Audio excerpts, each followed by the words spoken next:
바로 시작하겠습니다. 먼저 아약스와 브라이튼의 경기를 분석해 보도록 하겠습니다. 네덜란드 1부 11위의 아약스입니다. 감독을 바꾸고 나서 상승세를 타고 있는 양상입니다. 일단 젊은 선수들 위주로 라인업을 짜면서 기동력과 팀의 에너지 레벨을 높이려는 시도를 하고 있는 것이 잘 통하고 있는데, 일단 브라이튼이 최근에는 실수가 제법 잦은 편이고 수비진의 기동력도 느린 편이라 이 라인업이 꽤 효과를 볼 가능성은 높아 보입니다. 결장자는 룰리, 동겐, 만스베르크, 고터 선수가 결정할 것으로 보입니다. 잉글랜드 1부 7위의 브라이튼입니다. 에버튼과 무승부를 기록했습니다. 시즌 초반에는 잘 통했던 공격력이 상당히 무뎌진 상황인데요. 장점이었던 중원의 힘을 잃으면서 무의미한 측면 공격만 이어지고 있는 상태입니다. 설상가상으로 덩크의 느린 스피드와 파트너 문제로 인해서 브라이튼의 수비는 늘 문제로 지적되고 있습니다. 중원에서 빌드업 실수로 스스로 수비적인 위기를 자초하는 것은 덤이죠. 결정자는 모데르, 램프티, 마치, 웰백, 엔시소 선수가 결정할 것으로 보입니다. 브라이튼이 최근에는 중원에서의 미스가 자주 일어나고 있고 수비진의 기동력도 뛰어나지 않아서 스스로 위기를 자초할 가능성이 높을 것으로 보입니다.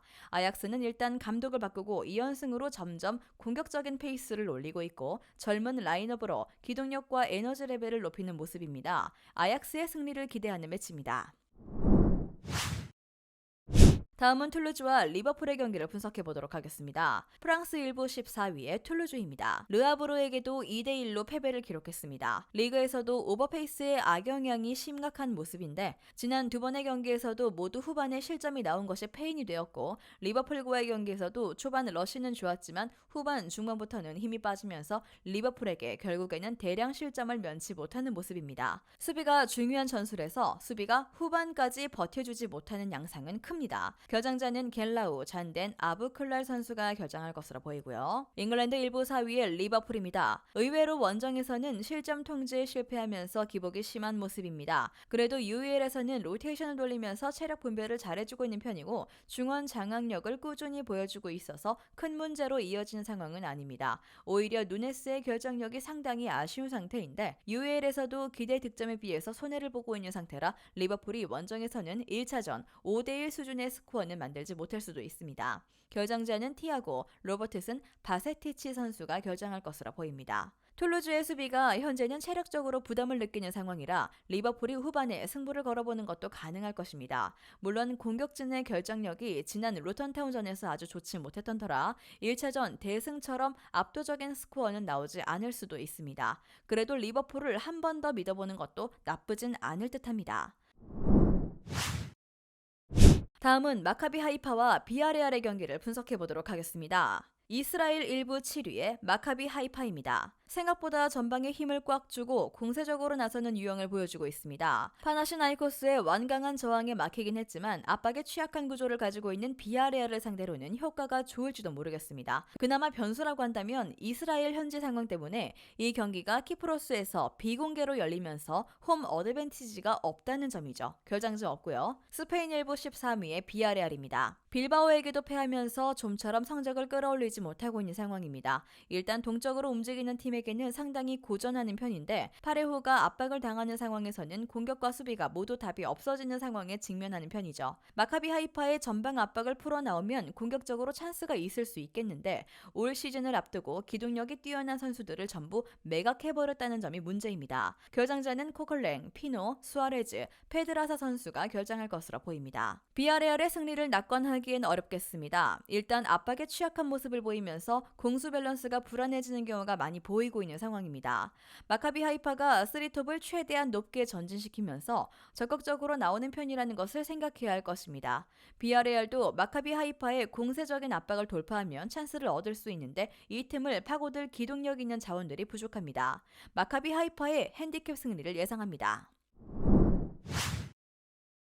다음은 스타드렌과 파나시나이코스의 경기를 분석해 보도록 하겠습니다. 프랑스 1부 11위의 렌입니다. 리그에서의 부진이 제법 심각한 상황입니다. 일단 중앙에서의 압박이 가능한 팀을 상대로는 장점인 공격력을 잘 투사하지 못하는 모습인데 파나시나이코스전에서도 사실 세트피스 한 골을 제외하면 상대 중원과의 주도권 싸움에서 밀리면서 고전하는 양상이었습니다. 호전적인 경기 운영 탓에 뒷공간을 많이 주는 구조적인 수비 문제도 있죠. 결장자 없고요. 그리스 1부 1위의 파나시나이코스입니다. 파나시나이코스가 1차전에서는 지긴 했어도 당시 슈팅 개수나 박스 안에서의 슈팅 생성이 문제가 되었다고 보기는 어렵겠습니다. 결정력만 어느 정도 보완을 하면 렌을 상대로 오히려 상성상 우위를 잡을 수도 있겠죠. 일단 리그에서도 높은 점유율을 잡기 위해서 중앙 압박에 적극적으로 나서는 편인데 렌은 이미 리그에서도 이런 운영을 하는 팀에게는 약했습니다. 결장자는 주안카르, 칸탈라피에드라, 브라운, 마그누손 선수가 결장할 것으로 보입니다. 렌이 중앙에서의 압박에 능한 팀을 상대로는 장점인 화력을 잘 투사하는 편은 아닙니다.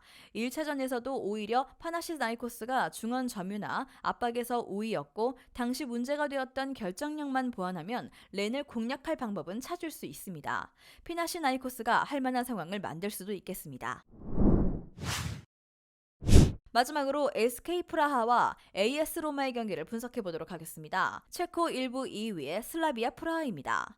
로마를 상대로 부담스러운 점이라면 슬라비아 프라하가 실점을 하게 되면 선제골을 실점하는 경우가 잦다는 것인데요. 로마가 한 골을 넣고 바로 수비적으로 움직이는 경우에는 상당히 좋은 모습을 보이는 편입니다. 1차전에서도 1분 만에 허용한 골을 만회하기 위해 올라갔지만 효과를 얻지 못하고 오히려 추가골을 허용하는 모습인데요. 그나마 로마가 풀로 주전들을 뛰게 할 것 같진 않다는 것이 위안입니다. 결장자는 세브치크, 페우 선수가 결장할 것으로 보입니다. 이탈리아 1부 7위의 로마입니다. 로마는 주말 경기가 원수인 라치오와의 매치입니다. 따라서 디발라, 크리스탄테 같은 선수들을 무리하게 90분을 뛰게 할 것 같진 않고요. 박스 가까운 곳에서 골을 우겨넣는 것에 능하다는 것을 이용하고 한 골을 일찌감치 넣어놓고 수비적으로 움직이는 것도 예상을 해볼 수 있을 듯합니다. 앞서 언급했듯이 로마는 선제골을 넣게 되면 이기기 매우 어려운 팀으로 변모하는 편입니다. 결장자는 쿰블라, 에이브러햄, 펠레그리니, 스피나촐라, 스몰링 선수가 결장할 것으로 보입니다. 슬라비아 프라하가 실점 빈도가 높진 않지만 실점을 하게 되면 선제 실점인 경우가 잦은 편입니다.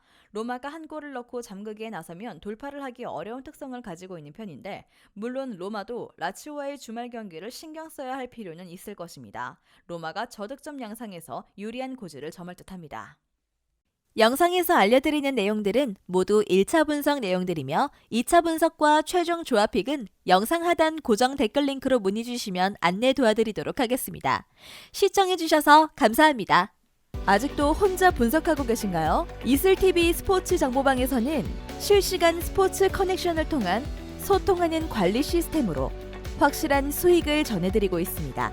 정보방 입장 조건은 없으며 일반인들은 쉽게 접할 수 없는 배당 흐름 분석, 모든 경기 라인업과 결장자, 마지막으로 분석 모델링을 통한 최종 조합픽까지 무료로 제공해드리고 있습니다.